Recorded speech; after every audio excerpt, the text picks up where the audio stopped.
तो आइए बच्चों, एक बार फिर से आपका स्वागत है। पिछली बार मैंने आपको समझाया था, जो हमारा चैप्टर चल रहा था वो चल रहा था वंशानुगति तथा विविधता के सिद्धांत। और पिछले वीडियो में मैंने आपको समझाया था आनुवंशिकता किसे कहते हैं, और आपका मेंडल का मैंने थोड़ा परिचय दिया था आपको, और समझाया था आपको मटर का पौधा मेंडल ने प्रयोग के लिए क्यों चुना, जो इम्पोर्टेंट है।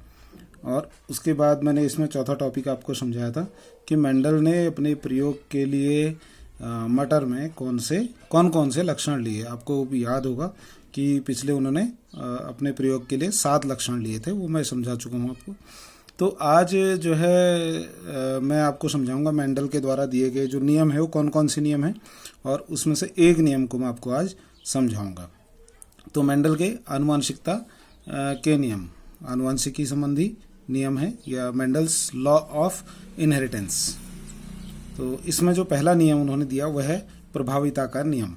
प्रभाविता शब्द से ही आपको समझ में आ रहा होगा, प्रभाविता डोमिनेंस मतलब प्रभावी, और प्रभावी जो होता है वो हमेशा आगे रहता है। तो यही चीज़ हम यहाँ समझेंगे। तो पहला प्रभाविता का नियम, दूसरा उन्होंने दिया पृथक्करण का नियम यानी लॉ ऑफ सेग्रीगेशन, और तीसरा उन्होंने दिया स्वतंत्र अपव्यूहन का नियम, लॉ ऑफ इंडिपेंडेंट असॉर्टमेंट। तो ये नियम जो है इनमें से मैं आज आपको प्रभाविता का नियम समझाऊंगा आज के वीडियो में, और उसको अलग अलग तरीके से, और इसके अंदर और कौन कौन सी चीज़ें लागू होती हैं, जैसे आपका सह प्रभाविता, और आपका एक आध और चीज़ें हैं उसमें, इनकम्प्लीट डोमिनेंस जैसे हो गया। तो इनको मैं आज आपको समझाऊंगा।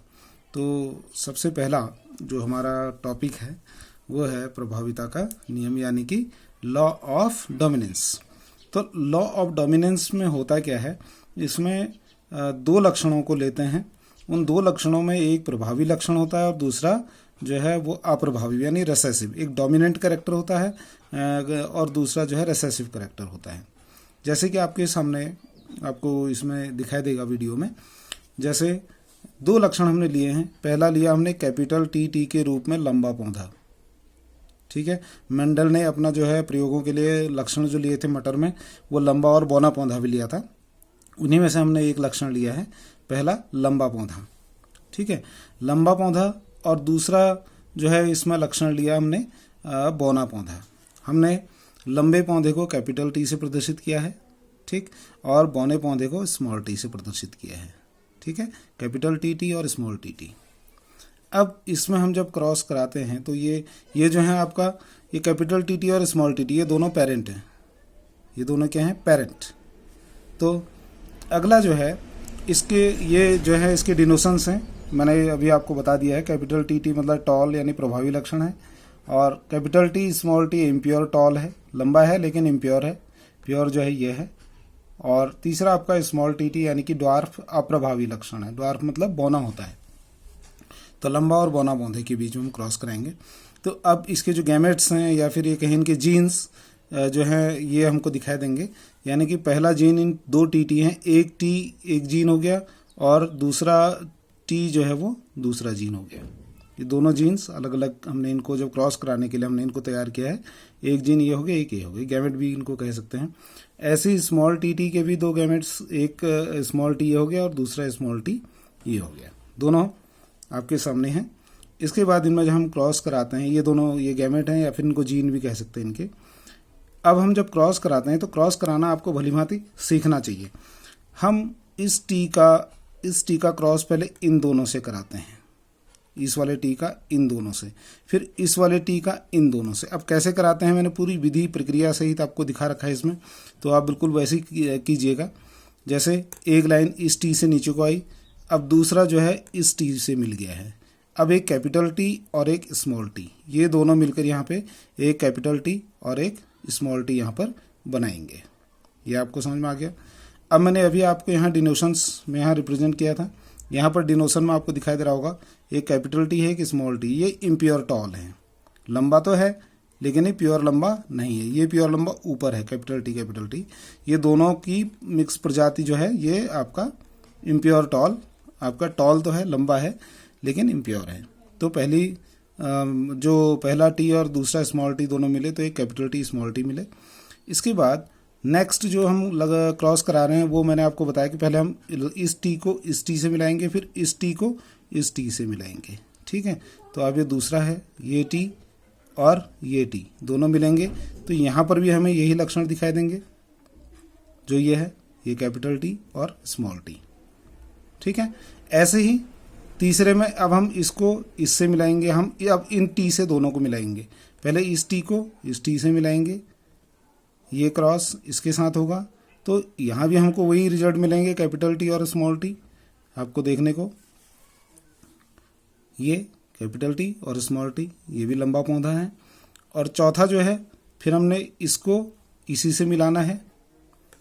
ठीक है, ये दोनों को इससे मिला, इस टी को फिर इस टी से मिलाया, यहाँ भी हमको रिजल्ट यही मिलेगा, कैपिटल टी स्मॉल टी।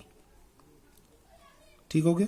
अब यहाँ पर क्या चीज़ है, कैपिटल टी स्मॉल टी, यानी कि यहाँ पर जो है कैपिटल टी है ये एक प्रभावी लक्षण है और स्मॉल टी बौनापन जो है वो अप्रभावी लक्षण है। तो यहाँ पर प्रथम पीढ़ी में, ये हमारा प्रथम पीढ़ी है, F1 जनरेशन कहते हैं।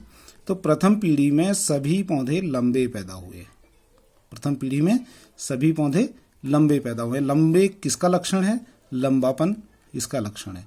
तो प्रभावी लक्षण क्या है, टॉल।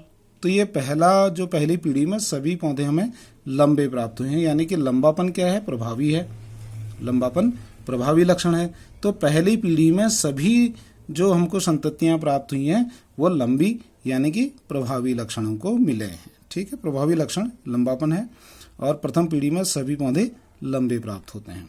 बौनापन छुप जाता है, बौना एक भी पौधा इसमें नहीं है, सभी पौधे लंबे हैं, इसलिए ये लक्षण जो है यहाँ पे छुप गया है। ठीक है, अब इसके बाद इस नियम को अगर मैं थोड़ा यहाँ पढ़ के आपको समझा दूँ, यही चीज़ जो मैंने आपको बताया है वही है। इस नियम के अनुसार जब प्रभावी और अप्रभावी लक्षण वाले पौधों के बीच, एक प्रभावी लक्षण है एक अप्रभावी लक्षण है, के बीच संकरण कराया जाता है तो प्रथम पीढ़ी में सभी संतति प्रभावी लक्षण वाले पैदा होते हैं। प्रभावी लक्षण लंबा है तो लंबापन वाले पौधे प्रथम पीढ़ी में पैदा होते हैं और अप्रभावी लक्षण छुप जाता है, अप्रभावी लक्षण यहाँ दिखाई नहीं देता। उदाहरण के लिए जब लंबे और बौने पौधे के बीच संकरण कराया जाता है, ये उदाहरण यही चीज़ है, लंबा और बौना पौधा के बीच में संकरण कराया तो प्रथम पीढ़ी में सभी पौधे लंबे होते हैं और अप्रभावी लक्षण छुप जाता है। तो ये है आपका प्रभाविता का नियम, आपको आया होगा समझ में। इसी को मैं आपको दूसरी विधि जो है उसको कहते हैं चेकर बोर्ड मेथड, या फिर उसको कहते हैं पुनैट की विधि। पुनैट ने उसकी खोज की थी, तो पुनैट विधि से मैं आपको समझाऊंगा, चेकर बोर्ड या पुनैट विधि। तो पुनैट विधि, उसमें जो है चेकर बोर्ड बनाना पड़ता है, वही चीज़ है, लंबा पौधा। ठीक है, इसके बाद ये बौना पौधा, सेम चीज़। फिर इसके जो जीन्स हैं वो इधर कैपिटल टी, ये स्मॉल टी। ठीक, ऐसे इधर बौने पौधे के भी दो जीन्स होंगे, कैपिटल स्मॉल टी, दोनों स्मॉल टी, ये दोनों स्मॉल टी होंगे। ठीक है, इसके बाद आपका ये हमने चेकर बोर्ड बना दिया है, ये चेकर बोर्ड है। इस टी को यहाँ रखेंगे, इस टी को यहाँ रखेंगे, इस टी को यहाँ रखेंगे और इस टी को यहाँ रखेंगे, फिर इनमें क्रॉस कराएंगे। जैसे कि एग्जांपल आपको देखिए, ये टी हमने यहाँ रखा, ठीक है, दूसरा ये वाला टी हमने यहाँ रखा, तीसरा आपका ये टी यहाँ से और ये टी यहाँ से, दोनों टी मिले तो यहाँ पर capital T small T sorry, ये कैपिटल टी स्मॉल टी ये मिल गया। यहाँ भी हमको रिजल्ट वही मिलेगा जो हमें वहाँ मिला है, पहले वाले में मिला है। ये वाला टी फिर हम यहाँ लिखेंगे। ठीक है, ऐसे ही यहाँ पर एक बॉक्स में हमने यहाँ पर ये और ये मिला, इस बॉक्स में ये हो गया और ये हो गया, ये कैपिटल टी और ये स्मॉल टी, यहाँ पर भी कैपिटल स्मॉल टी। तीसरा जो हमने ये वाला टी अब यहाँ लिखेंगे, ठीक है, ये टी यहाँ आ गया। अब यहाँ पर लक्षण, यहाँ से ये टी आएगा और यहाँ से ये वाला टी आएगा, तो ये और ये टी मिलेंगे, ये भी कैपिटल टी स्मॉल टी। चौथा जो है यहाँ पर ये वाला टी और ये वाला टी, सभी जो हैं कैपिटल टी स्मॉल टी, यानी प्रथम पीढ़ी में सभी क्या हैं, लंबे पौधे। ये वही चीज़ें हैं जो आपने इससे पहले वाले में सीखा है। तो प्रथम पीढ़ी में सभी लंबे पौधे पैदा होते हैं। ये जो है ये पेरेंट हो गया और ये जो है प्रथम पीढ़ी हो गया, F1 जनरेशन। तो F1 जनरेशन में सभी पौधे क्या हुए, जो है लंबे पौधे पैदा हुए हैं, क्योंकि लंबापन क्या है, प्रभावी लक्षण है। प्रथम पीढ़ी में अप्रभावी लक्षण नहीं दिखाई देता है और प्रथम पीढ़ी में प्रभावी गुण ही दिखाई देता है। सभी पौधे लंबे और प्रभावी होते हैं। ठीक है, यह है आपका प्रभाविता का नियम। तो आज मैं भी प्रभाविता का नियम ही आपको इस वीडियो में समझाऊंगा और अगले वीडियो में मैं आपको सह प्रभाविता और इनकम्प्लीट डोमिनेंस, ठीक है, ये दोनों चीज़ें समझाऊंगा। फिलहाल आप इसको समझिए, प्रभाविता के नियम को समझिए और इससे संबंधित प्रश्नों का फिर अगले वाले में मैं आपको प्रश्न भी दूंगा, उनको कीजिएगा। Thank you.